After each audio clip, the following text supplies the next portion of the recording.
Hey, welcome back to Every Note Counts. I'm excited to talk about this 61 Strat that I got today. This is, of course, the American Vintage 2, the reissues. I'm a sucker for 60s Strats, and I don't know if it's necessarily because I prefer their sound, but I love the nostalgia and I love just the Fenders in the 60s idea. So I've got a Strat that's got fat 60s pickups in it, a custom shop with 69s in it, and now 61s. So I'm excited to look into that, but I thought I would go ahead and announce my bias before we go into this video because I'm going to walk away liking this guitar because it's a Strat and because it's got 60s, 60s specs.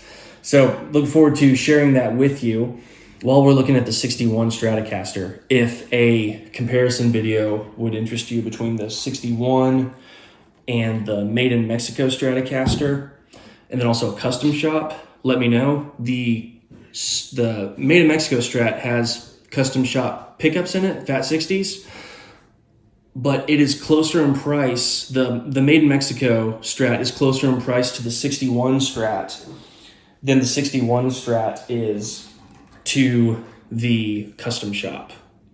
So if a comparison between the three is something that would be interesting to you, let me know. They all have 60s pickups in it. These are 69s, these are 61s, and then the Made in Mexico has fat 60s. So if that would be something that would be interesting, let me know. In this episode, I'll show you the unboxing, I'll give you my thoughts on how the guitar feels, and we'll go through some sounds. So my guitar just arrived. This is the American Vintage 2 61 Stratocaster, and according to this, it's 8.45 pounds. I'm assuming that's what that means because that's what it was listed on the website to weigh.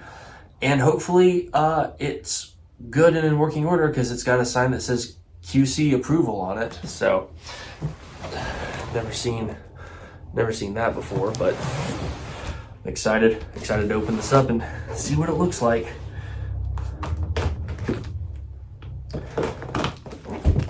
I'm really excited about those 61 Stratocaster pickups. Having a Fender custom shop that has 69s in it has been a lot of fun. I love the low output vintage wound 69s. So I'm curious to see what the 61s sound like also. Okay, right out of the box, nice brown case. Pretty cool. So let's open this up.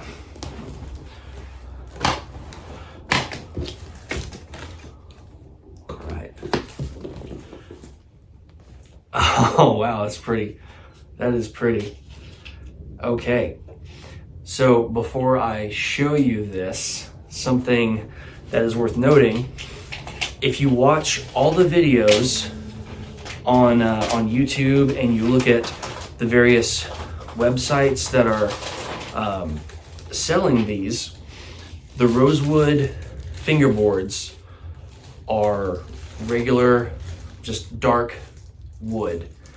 This one has some really neat light brush stroke rosewood in it that I'm gonna try to show in the camera here now. So this is what it looks like. Orange case, guitar's in there.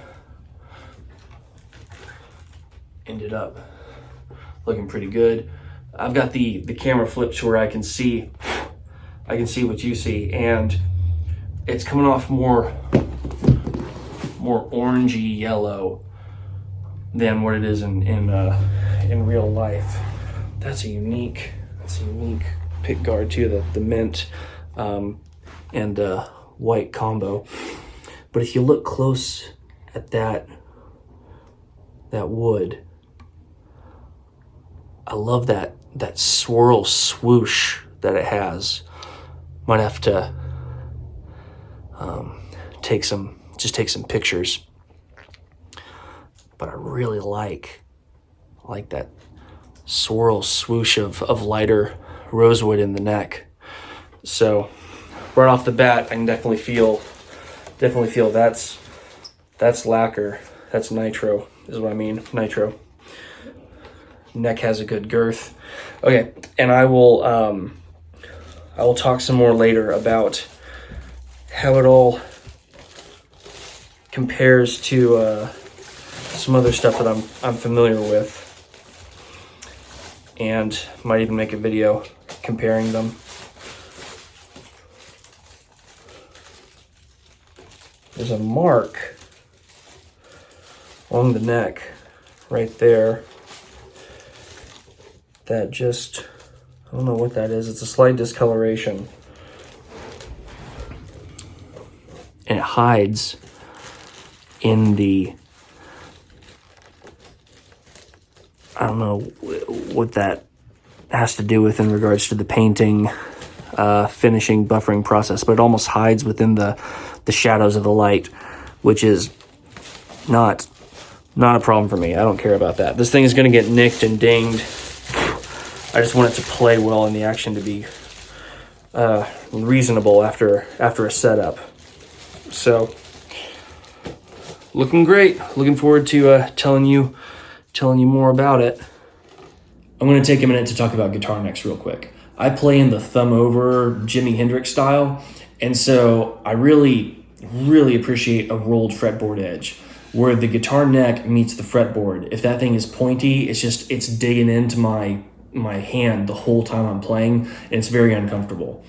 Something else that helps improve the comfort of thumb over playing is if the fretboard is a little bit more rounded. It kind of goes along with the curvature of the thumb as it reaches over, and also as the fingers wrap around to come down onto the fretboard, it's almost as if a smaller radius allows the wood to come up and meet your fingers where they're trying to fall naturally. When there's a flatter radius, then for me, it's more uncomfortable with those fingers coming down, having to come down basically farther to reach that flat radius. Okay, so here are my thoughts on the 61 Stratocaster so far. It arrived set up very, very nicely. I will make the bridge flush with the body at some point, and I'm not sure what strings came on them, but if they're not 10s already, they will be. Whatever gauge came on them, it fits the guitar. It doesn't. If they're 9s, they don't feel too elastic or too flimsy. It's a good set of strings, whatever came on it, but I am definitely going to make sure that there are 10s on there and see how those feel. Hopefully they'll stick with 10s because I like just to have 10s in the house. But I do agree that the guitar tends to choose the gauge. And the like I said, the bridge is going to come down. The neck is really nice. I like the girth. I like the girth of the C 61C shape. The 7 1/4 inch radius was not difficult to play. It did make bending feel a little different because it was bending uphill, right? Moving the strings up towards the apex of the curve in the radius felt more like bending uphill. But in regards to choking out, the notes choking out, I only bend a step and a half most. So I go up from the fret I'm on, 1, 2 frets for a whole step and another fret for a half step. So I never really bend more than that. So I'm not having issues with this choking out.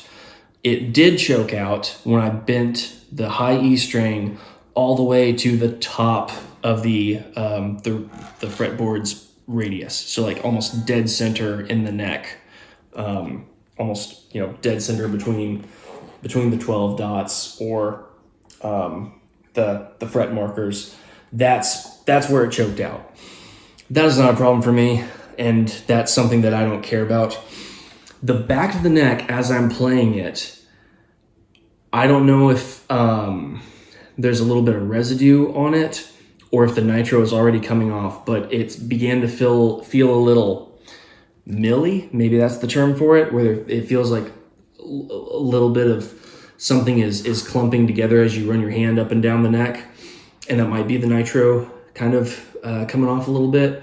Or maybe because it's a little sticky, maybe I didn't wash my hands well enough and it's grabbing gunk off my hands. I don't know. Something's milling up between my hand and the neck, but it feels good in regards to the shape and how it fills the hand.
Okay, let's see how this thing takes fuzz. Here we are on the neck pickup.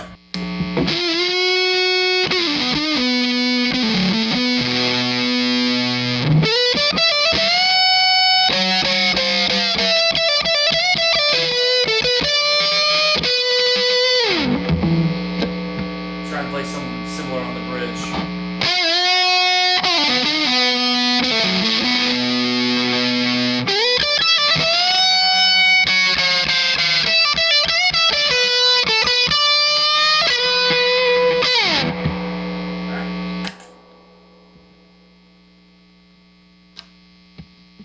Okay, here we are with the Walrus Warhorn, a tube screamer style pedal. Let's see how it sounds on the neck.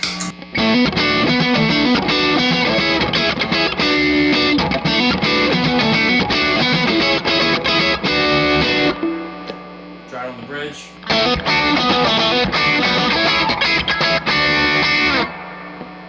Alright, let's switch over to the Archer, the Klon style circuit. On the neck,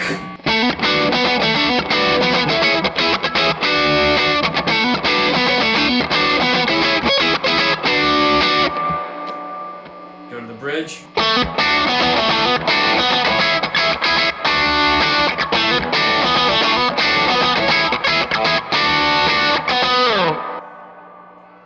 I like all that. That sounds good.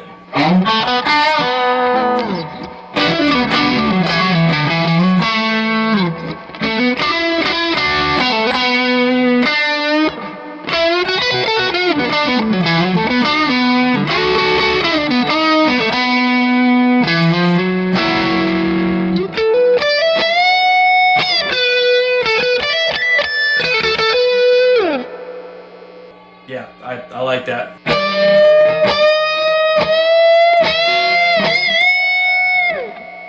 Still working on my bends there, the microtonal bends. Let's see ya.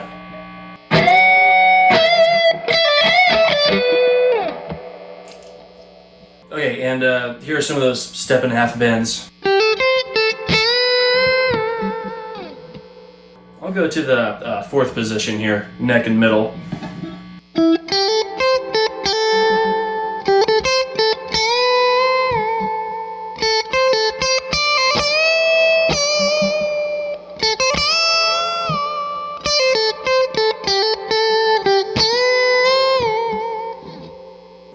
Yep. Okay. I hope this was both interesting and helpful. I'll catch you next time here on Every Note Counts.